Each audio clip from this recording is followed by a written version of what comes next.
ఒక 3 వాక్యాలు 3 పేజీలు రాయగలిగినటువంటి వాడు. కాళోజీ ఒక కవిత తీసుకొని ఎన్ని పేజీలైనా రాయగలిగినట్టుగా ఉంటుంది. అంత గొప్ప కవితాశక్తి, భావనాశక్తి ఉన్నటువంటి రచన ఈయనకు. అది విపులీకరిస్తే ఎంత గొప్పగా ఉంటుందో. జలంలోని తారణ అన్నట్టుగా మీ పాండిత్యము లేదా సమాజంలో మీకు ఉండేటువంటి అవగాహనను బట్టి కాళోజీ కవిత్వం ఎంతైనా వ్యాఖ్యానం చేయడానికి వీలు ఉండే పద్ధతిలో ఈయన కవిత్వం ఉంటుంది. అంత గొప్ప కవిత్వం రాసినాడు కాబట్టి ఆయన ప్రజాకవిగా నిలబడి ఉన్నాడు, నిలబడి ఉంటాడు. నిత్య చైతన్య స్ఫూర్తి మాత్రమే కాకుండా అందరినీ కూడా చైతన్యవంతుడుగా తీర్చిదిద్దే కవితలు మనకు చదివితే కాదు.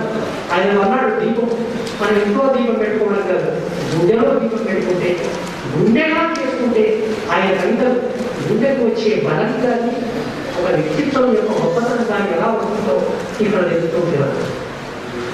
పరుల కష్టాలతో పని ఏమి మాట్లాడు అన్యులను కానీ అయిన హాయిగా మనలేదు. ఏమి చెడ్డగా అన్నప్పుడు ఊరుకొని ఉండొచ్చు కదా అనే విషయం. అందరితో పాటు మనం కూడా సైలెంట్గా ఉండొచ్చు కదా.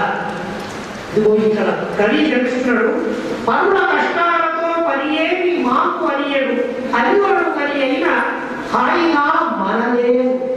ఇదిగో ఈ లక్షణం ఉండడం వల్లనే కాళోజీ కవిత్వం రాయకుండా ఉండలేకపోయినాడు. ఆయన జీవితం అంతా అలాగే. ఎక్కడ కష్టం ఎక్కడ కనిపించినా మానవత్వంలో ఎక్కడ కనిపించినా వెంటనే రెస్పాండ్ అయ్యి అది అనుగుణంగా ఆయన కవిత్వం రాయడం, మనుషులను ఉత్తేజితులుగా చేయడం అనేది లక్ష్యం. ఉపేక్ష వహించనాలు. ఉపేక్ష వహించడం వల్ల నష్టం యొక్క భారతంలో ఉండేటువంటి ఒక పద్యం మీకు అందరికీ గుర్తు రావచ్చు. అందమైనటువంటి పద్యం కొంచెం జ్ఞాపకుడిగా చదువుతారు.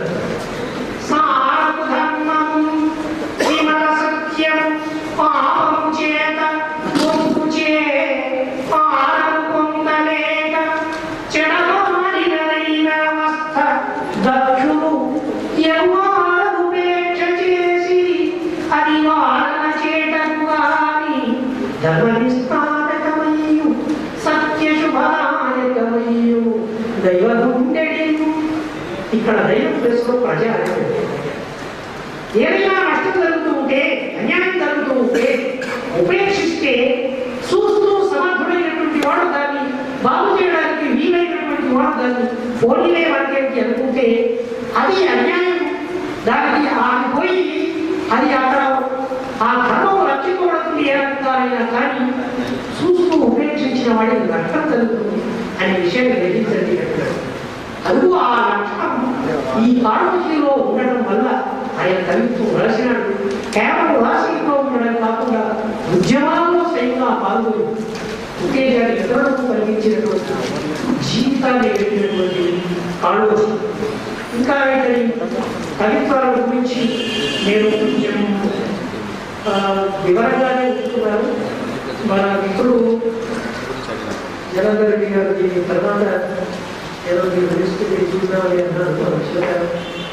ఈ సభా కాలాన్ని దృష్టిలో ఉంచుకుని నేను మాటలు మాత్రమే చెప్పి నేను ప్రతి మాటకు ఉదాహరించడానికి పాడు కనుక నా దగ్గర ఉంది.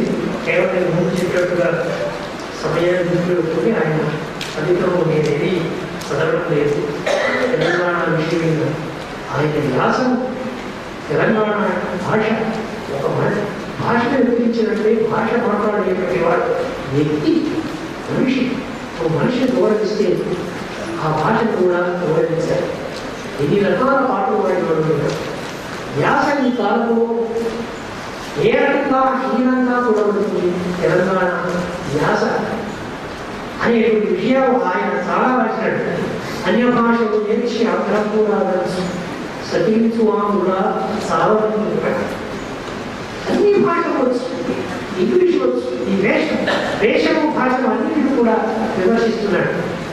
ఏదో కాకుండా వాళ్ళు తెలంగాణలో బాగా వినిపించే పాటలో ఆయన ఇదిగో ఈ భాషల గురించి ఒక రకంగా ఈ వ్యాసం తెలంగాణ అనే కవితలకు సంబంధించిన దాంట్లో బాగా ఆయన రాసినాడు.